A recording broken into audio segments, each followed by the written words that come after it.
I've been around community radio for about 4 years now, and across that period of time, I reckon every 12 months there's always discussion about funding towards community radio, and maybe every 18 months or so it gets brought up about how there's a lack of funding towards it.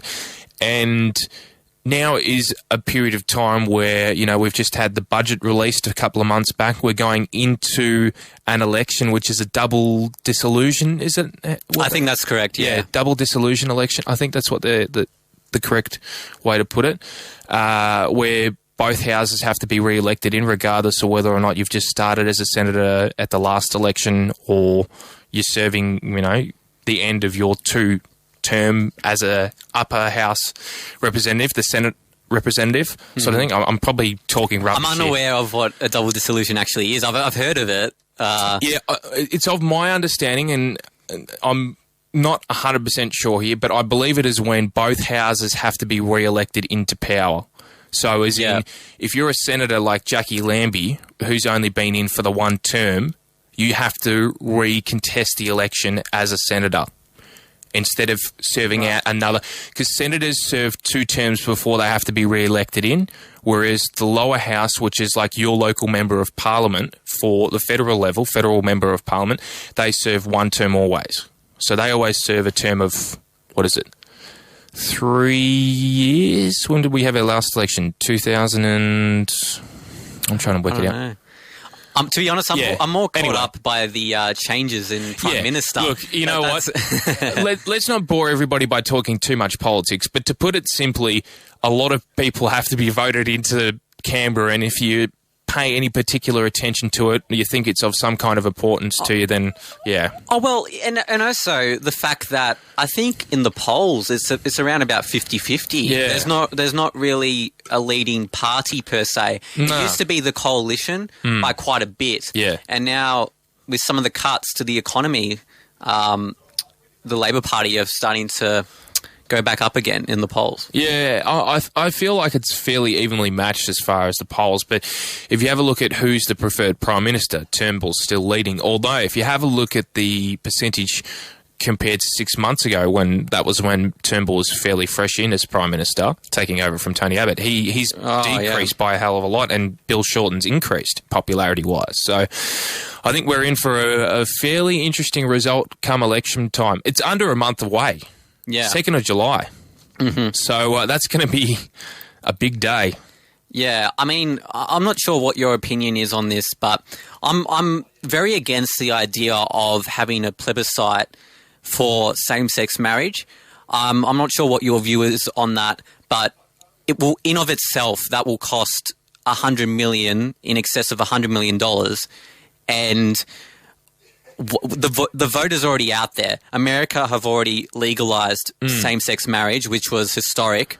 And in the polls, same-sex marriage, there's an overwhelming majority for same-sex marriage in Australia. And yet, what's the need for $100 million? Yeah, waste of money. Don't do a plebiscite. It's either going to happen or it's not going to happen, to put it simply. That's all I'm going to say. Well, it's just delaying the inevitable. Exactly. You're either going to pass legislation which amends the Marriage Act of Australia, which allows it to be with man and man, woman and woman, both sexes, same-sex marriage and marriage equality, or you just keep it the way it is. That's how you do it. Another alternative, I guess, I don't know. I don't have a problem with same-sex couples or anything like that whatsoever.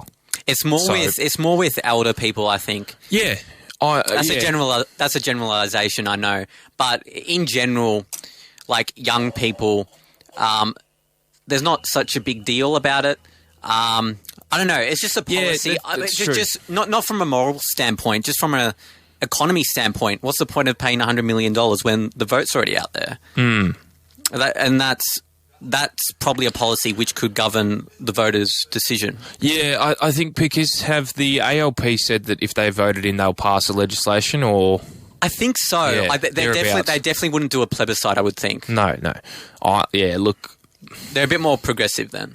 It's almost like I don't think we'll have to, but it's almost like there has to be a referendum sort of thing, you know? Like, didn't Ireland have one? Ireland had I one. think they did by memory. Yeah, Yeah. they did. They voted for it. And it was passed. Yeah. And Australia's lagging behind. We are behind. It's fair to say we are behind Yeah. when it comes to marriage equality. But it's an important issue, though, and you understand why it can take time, regardless of what viewpoint you're at.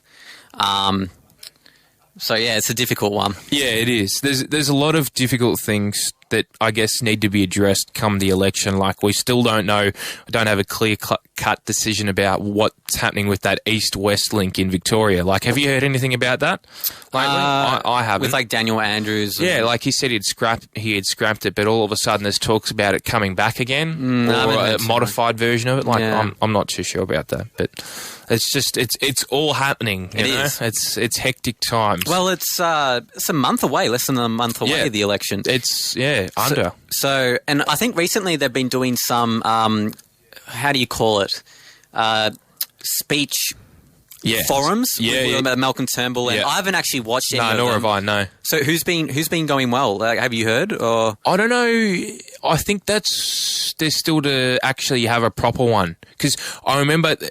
Do you remember at the last election, Tony Abbott and Kevin Rudd going at it against each other at the local, like they do them at RSLs and stuff like that? Yeah, I don't watch them too much. No, but I remember Kevin Rudd and Tony Abbott doing one at an RSL or at a local sporting club. I can't remember where it was. Not even broadcast. It was broadcast. Yeah. It was broadcast. It might have been on Sky News. Yeah. But I tell you what, I remember watching it. It was interesting stuff. Anyway, Jono, we're going to hear a couple of messages from our sponsors here on 88.3 Southern FM. When we return, we might take a look at Muhammad Ali, unfortunately passed away across the last week. I think it was last weekend, and he was a big loss to sport. So we'll probably talk a little bit about that and hear a couple of songs and whatnot. But more after this here on 88.3 Southern FM. You're listening to Friday Drive. Southern FM. The sounds of the Bayside. You are listening to 88.3 Southern FM. Got a little bit caught off guard there.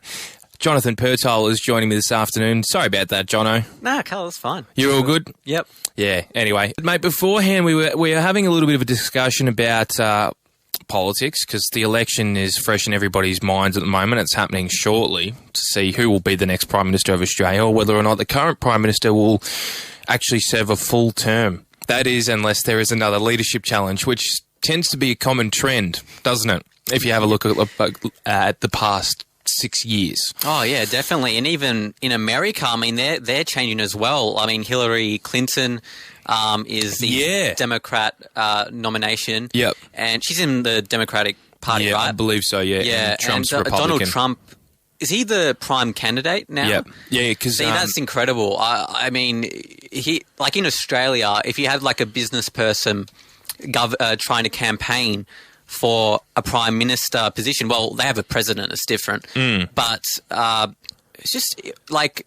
It's interesting that Trump could actually be the president of the United States. It's a possibility. Well, it's really only down to two people now, isn't it? Because Hillary's came out and declared that they've declared history from a democratic perspective. The first ever female president-elect for the party is going to be Hillary Clinton. Yeah.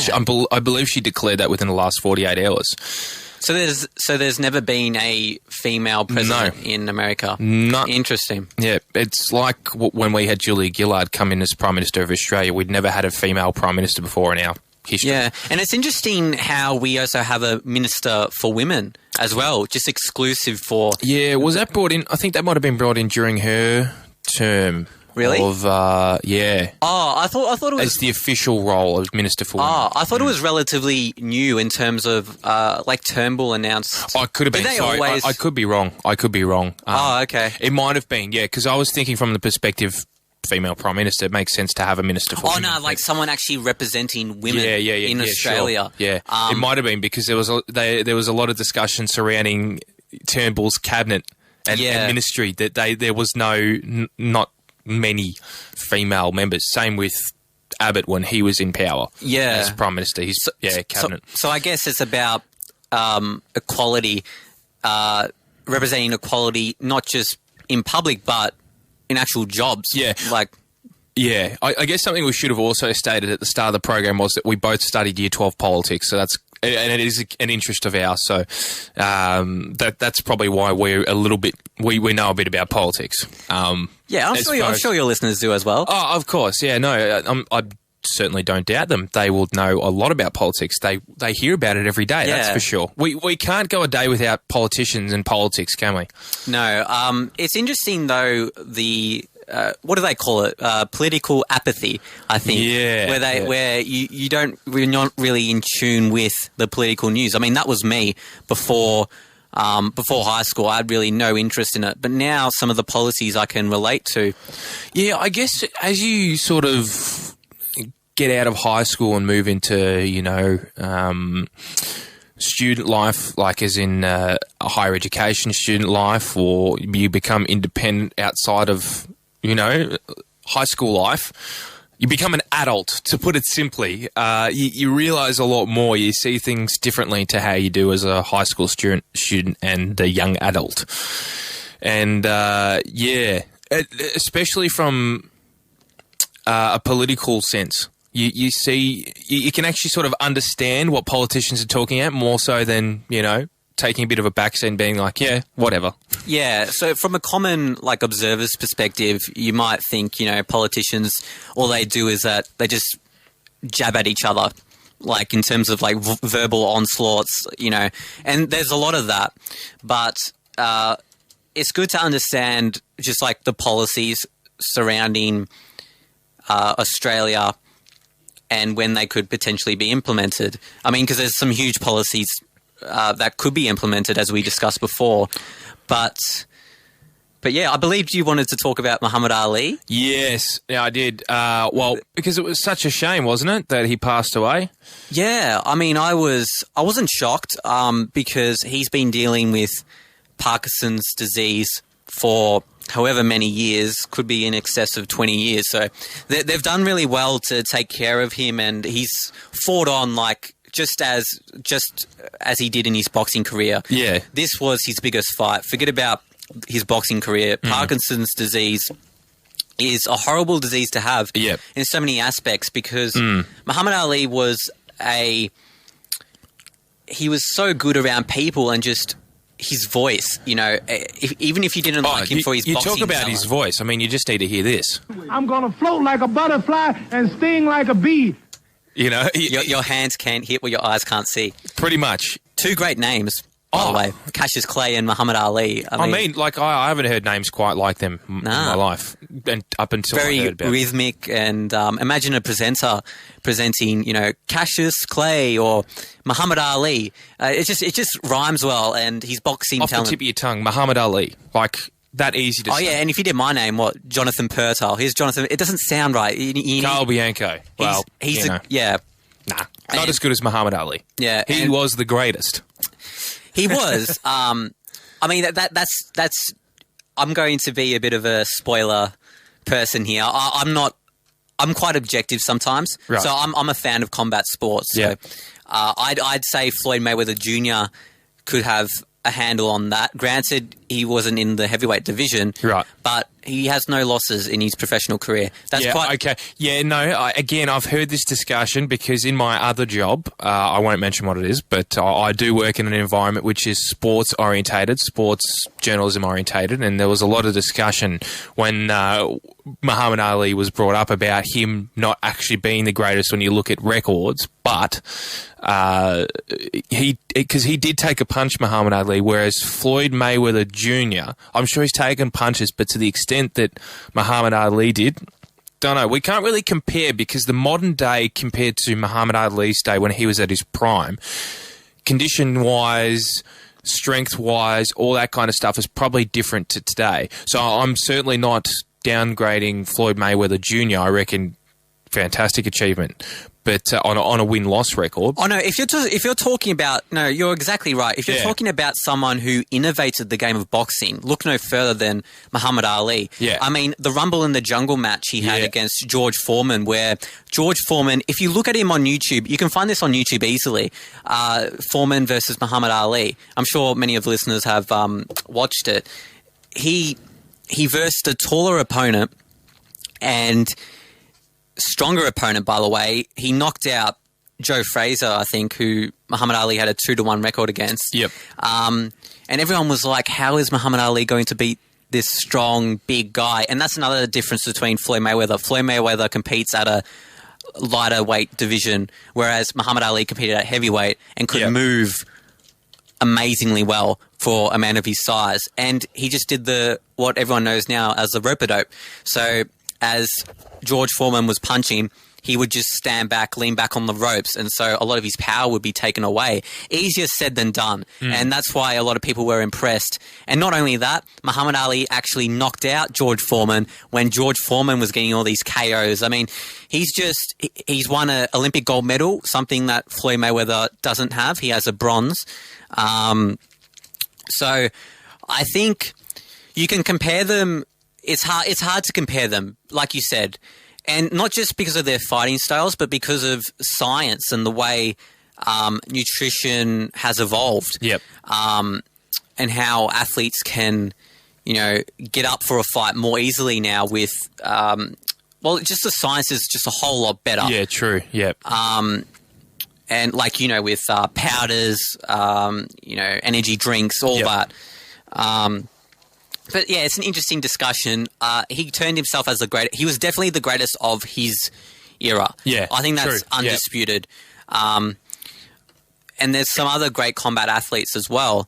I think the greatest of all time is a term which is very loose. I think. Yeah. Well, I said he was the greatest. I didn't say the greatest of all time. Yeah. See, because that's something Muhammad Ali says a lot. He's like, "I'm the greatest of all time."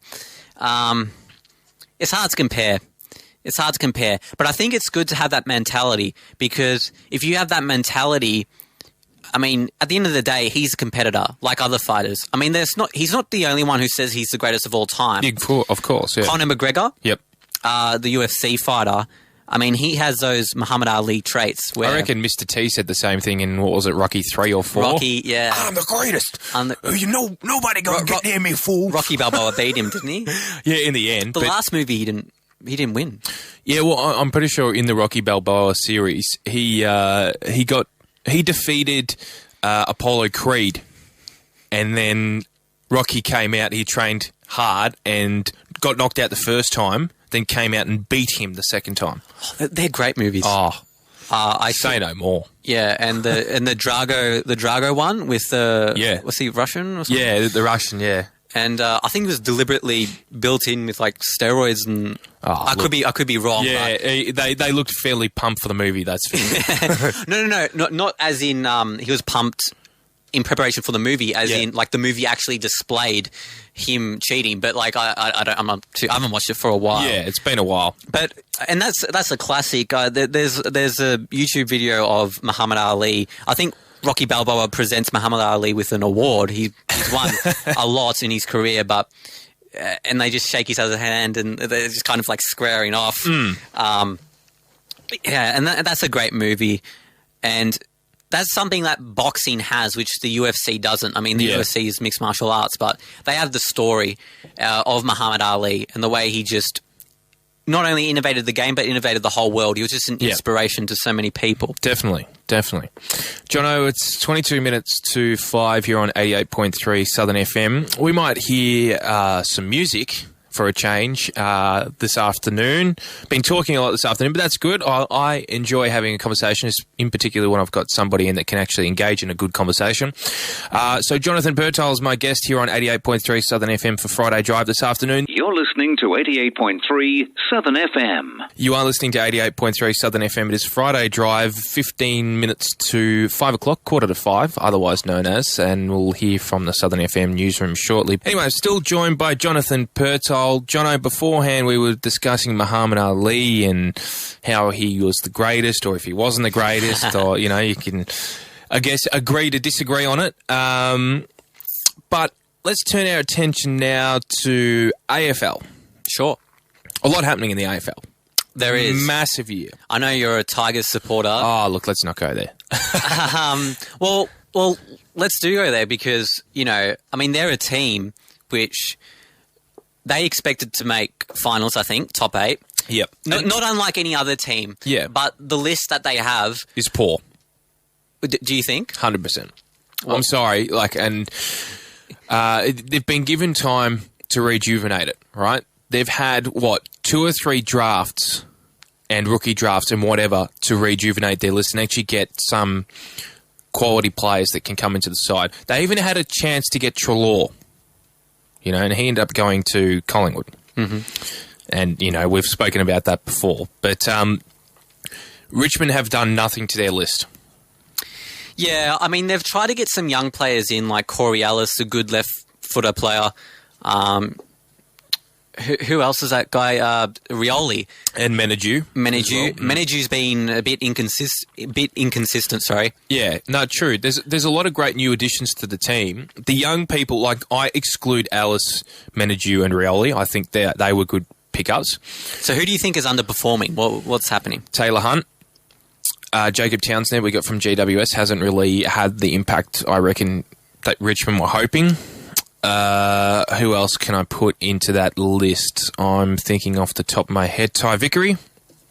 I was going to say he's doing okay this season. But the thing is, he's a player. Now, again, from where I work outside, I've heard a story that, I heard a well-known fellow broadcaster make a comment that a player like Tyrone Vickery shouldn't need Ben Griffiths to assist him to do rotating ruck works. Yeah. There should only be one player that does that at Richmond as a rotating ruckman and forward that can kick 3 goals, not 2 players that share the rucking duties on a rotation basis and then that kick goals like what Vickery and Griffiths do. Yeah, so you're saying in the team that they should just have one as opposed to 2 players in the same type of role? Yes, correct. Essentially. Well, you see that with Mason Cox at Collingwood and how he's come in 100%. From America. I mean, he's someone who can genuinely play as a tall forward, but at 211 centimetres, I think he's a centimetre taller than Aaron Sandilands. He can also play ruck. Ty Vickery is around that, I'd be guessing, but 200 centimetre range, a bit lower. Yeah, I mean, the games I've watched of him, though, he's improved a lot. I mean, he was a first-round draft pick, and he's had a wealth of expectation on him, as there should be. Yeah, sure. But he didn't have a great start to his career in terms of that expectation, but he's doing okay this season compared to others. So talking about Mason Cox, yeah? Yeah. Yeah. I was talking about Vickery. Oh, Vickery now. Okay, sorry. Look, I think his form's just been up and down, as you said, inconsistent. If you're a forward, a powerhouse forward like Vickery sort of is considered with that rotating ruck position, which we find is a common position in the AFL these days. Yeah. Like Kurt Tippett, he does that rotating forward ruck sort of role. You need to be consistent, and I think he's come out and kicked 2 or 3 goals, but there's games where he should be kicking 4 or 5 goals. Like this weekend against Gold Coast is one of those games where he should be stepping up and doing that. And Jack Riewoldt should also be doing the same. I'm not bringing Jack Riewoldt into this because I think if you have a look at what he's done for the club, he's been a strong leader. Okay, at times been a little bit controversial, but there's got to be somebody that makes a comment that may be a bit left astray to what the club's values and stuffs are at time. I'm not saying in all occasions, but we know that Jack Riewoldt's done that before. Yeah. I mean, they even considered making Jack Riewoldt captain. They really rate him down at the Tigers for his leadership qualities. Yeah. I don't think he's actually in the leadership group. No, I don't think he is either. But I think Mark Robinson, an AFL commentator, made the comment that he has the potential to be a captain. He's very passionate, and that's fine because he plays well. It's the players where you need to stand up, like Ty Vickery. Yep. One player who I think hasn't got the plaudits he deserves this season is Dustin Martin, and the reason why is because his father was in jail, I believe, in New Zealand, I think. Yeah, he was deported back to New Zealand. Yeah, and see, I believe that was a hard time for Dustin Martin. It would have been, but I think the thing is as well, I'm sure that's what you're about to say, Jono, and again, I'm sorry to interrupt you, but I think you can't blame a person's form on based off personal issues, family-related issues. But he's actually done well. No, he's came out and proved everybody wrong, despite what's going on in the background. It's the same with Camden McIntosh, who plays for Richmond. He didn't make his AFL debut until last year. I think he's 21 or 22. He couldn't make his AFL senior debut. He'd been playing in the VFL for Richmond for a while because he's originally from Western Australia and he had family issues that he was dealing with, and that prolonged his AFL debut, and then he's made his debut and he's had a massive impact in the side. He did last year anyway. But yeah, look, I think when it comes to that, you can't really say that because somebody's dealing with personal issues, family issues, that you can't have high expectations of them. You just kind of have to let them deal with them and support them as much as you can. I think that's been the situation with Dustin Martin, and credit to Dusty because he's came out and he's just played as best as he can each week. So I don't have him as in one of those lists to tick off as somebody to look at trade bait or to get rid of. He has to stay at Richmond. It's interesting looking at the list Richmond has. One recruiter, I think it was a former recruiter, made the comment that Richmond have recruited a lot of mature age players. Exactly, yeah. And the criticism there is that they're building for a finals team, but not a grand final winning team. Yeah. Which I think has validity in it because at the moment, there's not that. Granted, you have some really talented young players, like we were mentioning, Menadue and Rioli. Yeah. But compare it to, the GWS Giants would be a prime example. Their list, they've gone about it a different way because they've just stockpiled a raft of top 10 draft picks and, their talent. And then they got a few experienced players here and there. It's interesting how the Richmond list is going to evolve now. Surely they can't keep on recruiting mature age. It has to be young players coming into the team. The core is there. The nucleus is there. You have Trent Cotchin, who, despite the criticism, is a very good midfielder. Yeah. He carries a team sometimes, wins a lot of games for the Richmond Football Club. So, and you have that core group of players. You just need more young players coming through. Treloar would have been a great acquisition for any club. Yeah, and it just so happened that he went to Collingwood. But I think the comments that he made, backtracking 6 months about, Collingwood had got a better list, looking at it now, you can't really say they're really valid. We were talking comments about this, funnily enough. We were in one of the Sports Epilogue podcasts, which you can have a look at online. Just YouTube, the Sports Jono Epilogue. Talks. That's it, Jono Talks. We discussed the point that he would be a great midfielder that didn't matter where he went, whether it was Richmond, Collingwood. And I said that, Collingwood's list could only get stronger by having him there. I kind of retract that statement now. But look, I still think Collingwood has a decent list, just as good as what Richmond does. But I have to say, from my observations, general observations on them, they have been heavily injury-struck this year. I'm not saying Richmond haven't, but I think Collingwood have been. No doubt. You have players like Dane Swan, out, Jamie Elliott, who was in all-Australian form. But then again, I get it, but I don't get it. Collingwood's list is a very young list, and we've got a lot of potential there. Yep. And I don't think injuries can be a huge excuse because we've used that in the past. And our core net of players, such as like Travis Cloak, he's just purely been out of form. Yeah. That hasn't been solely an injury thing. He's just been out of form. He's paid over $800,000 this year, and he's in the VFL. Come on.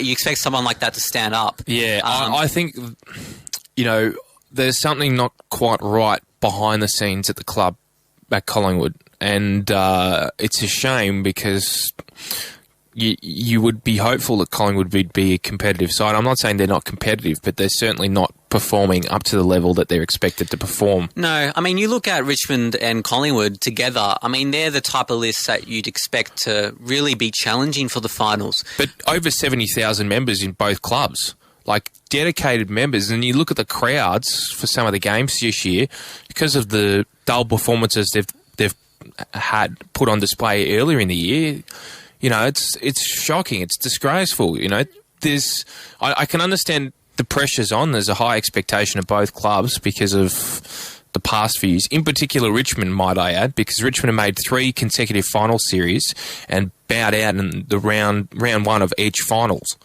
campaign. So, as a Richmond supporter, I'm long time suffering. You've at least seen your team win a grand final.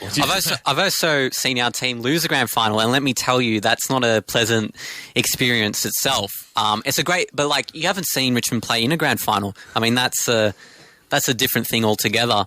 Collingwood, I saw them win a 2010 premiership. I saw them lose a 2011 premiership. Yep. But it's good to make the grand final regardless. But let me tell you, losing is not pleasant. Yeah. I'm telling you right now, I'd rather lose a prelim or something like that than a grand final. Because that way, when you get to the big stage, if you bow out beforehand, it's not so bad. But, especially if it's close. Yeah, but with being a Richmond fan, a supporter, bowing out in round one of the finals 3 years in a row, that's unacceptable. Yeah, because the hope is there, right? The hope is there. You get excited, right? Yeah. You think, beauty, Richmond have made another final series. They're going to go out and they're going to beat North Melbourne. They're going to beat Collingwood. They're going to beat whoever. And what happens? Not even on their radar. It was interesting in the last final series because they played North Melbourne in the last round of the season, and they actually defeated North Melbourne in the last round of the season, but North Melbourne rested a few players, and when it came to the finals, Richmond were leading, and then North Melbourne ran over the top of them. But Richmond just beat them the last week. Yeah, but look at the list that they had for that game against Richmond. It was all of their stars that's what I was saying resting before, them for the week after, knowing that we would have played them the week after, and they had an opportunity to flog us and go further than week one. Makes you wonder why Richmond didn't employ that strategy. That would have been interesting, wouldn't it, if you had half of Richmond's VFL list playing in the AFL? I mean, they were guaranteed an AFL spot, am I right? Who's that? A final spot, Richmond.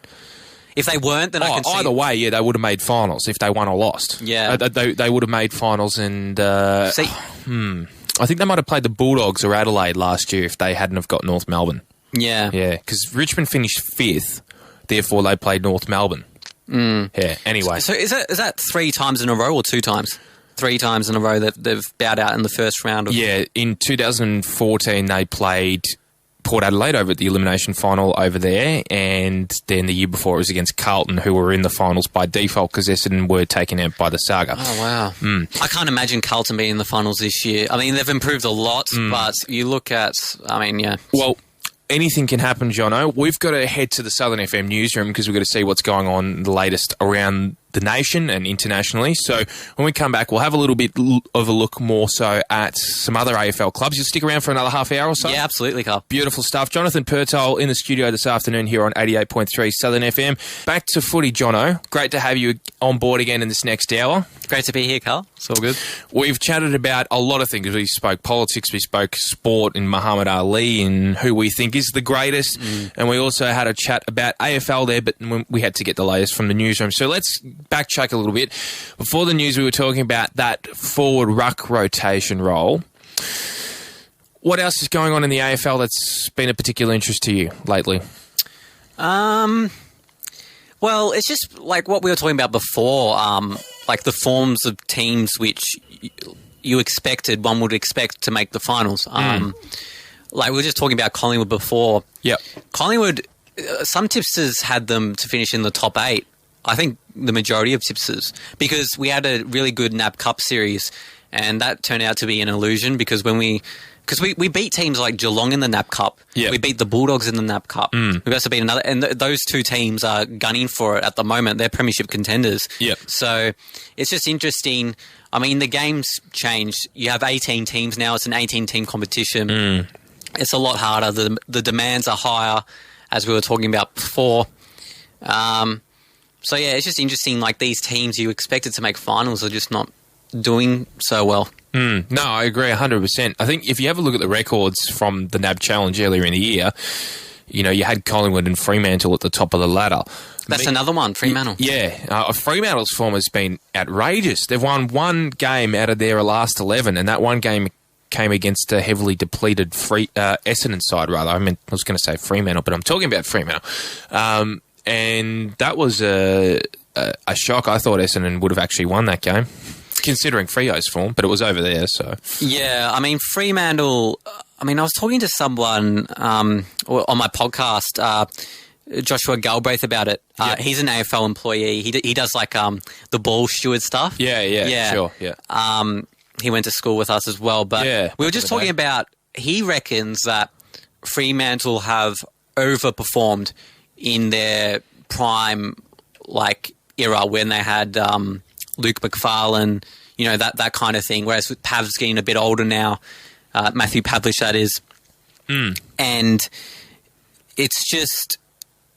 So I expected them to make top 8. They don't have Nat Fyfe, but you need the depth to cover these players. And like you, I'm a bit shocked. They've only got one win, haven't they? And that's against Essendon, who have a depleted list because of the drugs issue. Yeah. You know what, though? The thing with Fremantle, Pavlich wasn't supposed to play this year. He was supposed to retire at the end of last year. This is what happened. They were trying to work out a deal with Cal McCarthy from GWS. That deal fell through. And as a result of that, Cal decided to say that due to personal reasons, he was going back to Western Australia. And I believe he's training with South Fremantle. And the plan is to have him traded to Fremantle at the end of this year, because his contract at GWS, the only team that he can play for in the AFL this year is GWS. But he's decided to move away from GWS at the moment. I don't want to speculate on his personal issues. No, but nor do I. No doubt that homesickness was one that was established, and no doubt that plays a big part on a player's career. Yeah, definitely. Especially in the GWS players that have left. We were talking about Adam Treloar. Yep. Not necessarily homesickness, but just wanting to get back to Melbourne, because Melbourne is the prime capital for football. Of course. Melbourne's the best city in the world. Yeah. And for sport. And so you can sympathise with Cam McCarthy wanting to move back to his home state in Western Australia. I'm sure if all players had the choice, or if most players had the choice, they would pick a team in their home. In their home state, because it's hard to move to a different state and live there and train. Yeah, definitely. Different lifestyle, everything. Yeah, so that's an interesting point you raised about Cam McCarthy. He's actually still training in football, but he's just not performing at AFL level. Yeah, but the thing is, like, as I said, he's training with South Fremantle, but he can't play a game with them. Yeah, he can't play. But he's actually involved in like the training sessions and stuff. He can train there. He's allowed to train there, but he's not permitted to play with them because of his situation with being a listed player with the GWS Giants. Yeah, well, he's contracted. So when you're a contracted player, there's some sort of obligation to the club where if you're not serving the contract, you at least... I mean, that's totally understandable. I don't think that's an unfair rule. At the same time, I was surprised that Fremantle didn't get the deal done. I mean, they introduced a concept in the AFL draft where you could actually trade future picks, and that was the draft that they introduced it. Yeah. And I'm not sure how they didn't get a deal done when they were in desperate need of a forward. Like you said, Pavlich is continuing on. This will be his last season. 100%. And so they need not because we don't want him to go on, just to say that, but he is of an age where he looks likely to. Yeah, I mean, Pav's form has been okay this season, but you need a young forward who can actually hold the Fremantle attack for years to come, and Pavlich is not part of those long-term plans. So, and that's why Cam McCarthy fits Fremantle to a T. Definitely. Let's not forget how good a player Cam McCarthy is. I mean, he is a sharpshooter in front of goal, very accurate. He's got good hands, got good athleticism, and he really shined. Under GWS, undoubtedly. Yeah. So it's just it's amazing that he's not playing at AFL, because he is an AFL player who could be one of the best forwards in the competition. He was going that well, and now he's not. I think it's just a sad situation, to be honest. I feel really sorry for him. I don't know what he's going through. I wish him all the best. It's the same with Buddy Franklin, coming back with mental health issues, and it's great to see him doing well for Sydney. And you mentioned, players have to play through adversity, and sometimes, you have these serious situations like mental health issues. It's hard to, but Buddy stepped away from the game. If you're playing in the game, there's an obligation to your members that you're trying your best, and that's something, you credit Dustin Martin in the fact that he's been able to play game after game, even though his father has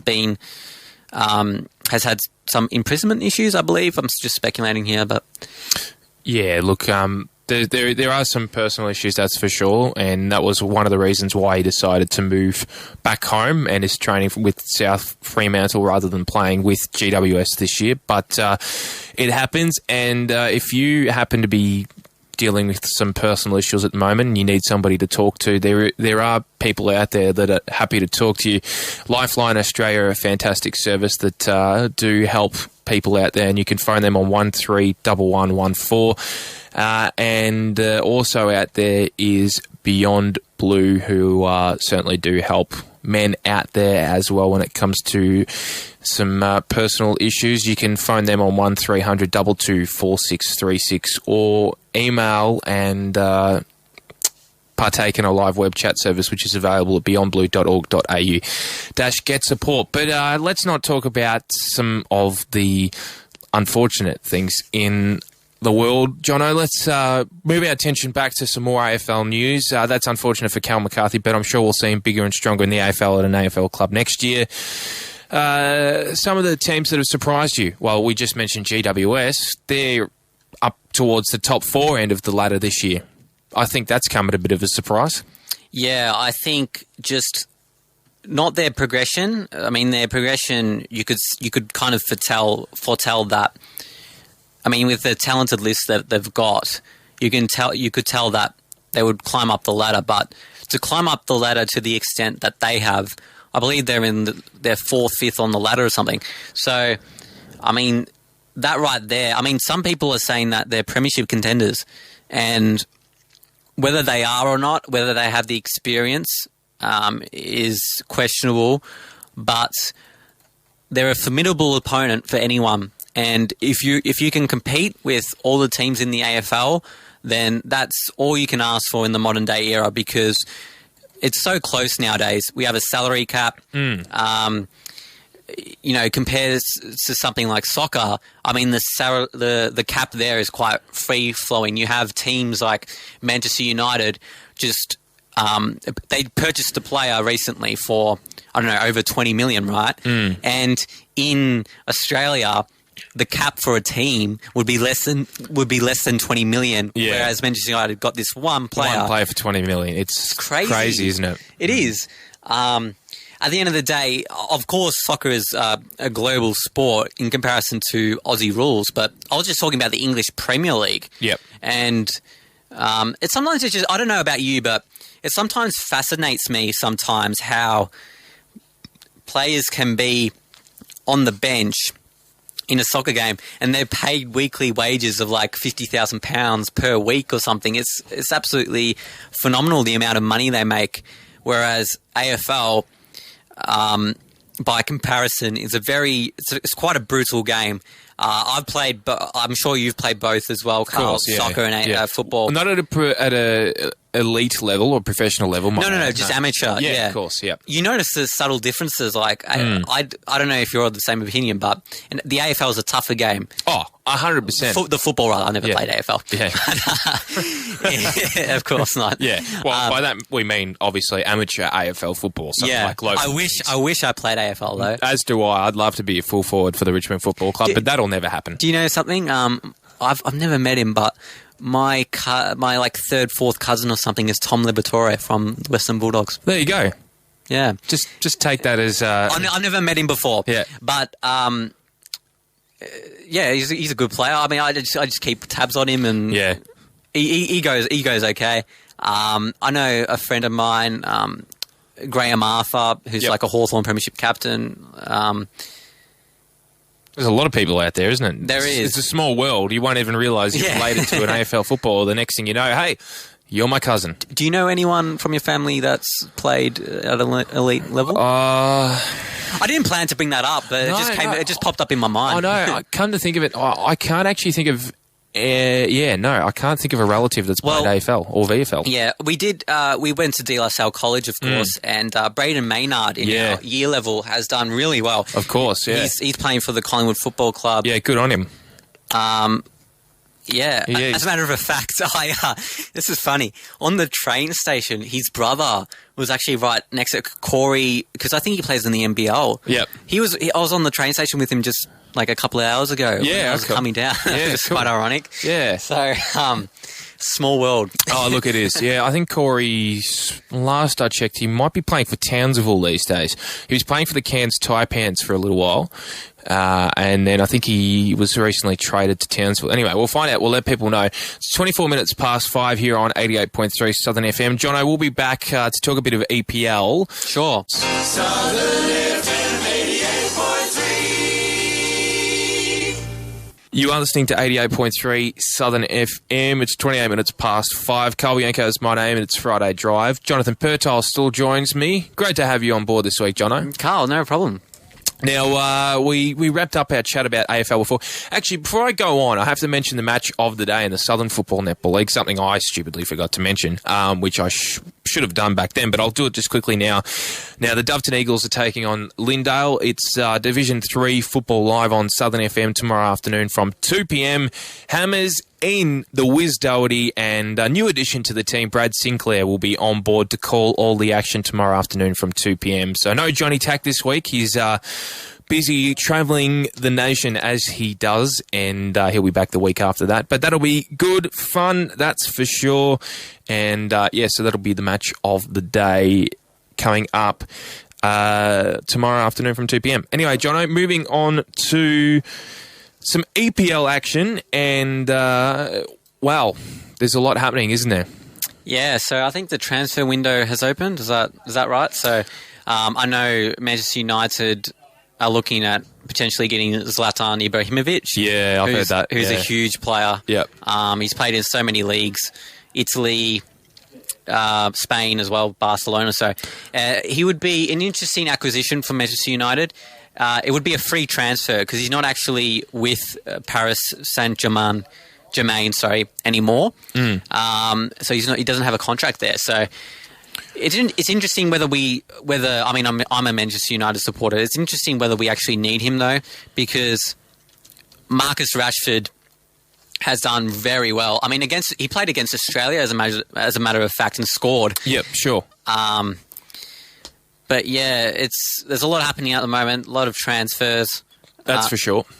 Has Liverpool made any transfers? I don't know. Geez, I haven't heard of any just yet. I think they're still in their recruitment phase. I know that Jurgen Klopp's got a lot up his sleeve, and he's looking in the Bundesliga to recruit some of his old Borussia Dortmund. Yeah, some of his old recruits there. So I wouldn't be surprised if we get a few. I'm speaking as a Liverpool supporter. Some recruits from the Bundesliga, and so we'll look out for that. But no, I think Liverpool. It was a shame they didn't end up winning. Was it the UEFA Cup? Was it the Europa League. Europa. Sorry, I get the UEFA and the Europa mixed up a lot. But yeah, unfortunately they didn't quite get the job done against. I think it was Atletico. No, they were in the UEFA Champions League final, weren't they? They were in the final. They lost, to put it that way, to a team. And unfortunately, they lost. But just talking about the manager, Jurgen Klopp he's a fantastic personality, isn't he? He was the first person to come on board, a really interesting manager into the EPL. Then you saw the chosen one, Jose Mourinho, come back after being sacked from Chelsea, or mutually leaving Chelsea. So now he's at Manchester United. Pep Guardiola's at Man City, which is going to be interesting. Big gun. And is it Antonio Conte?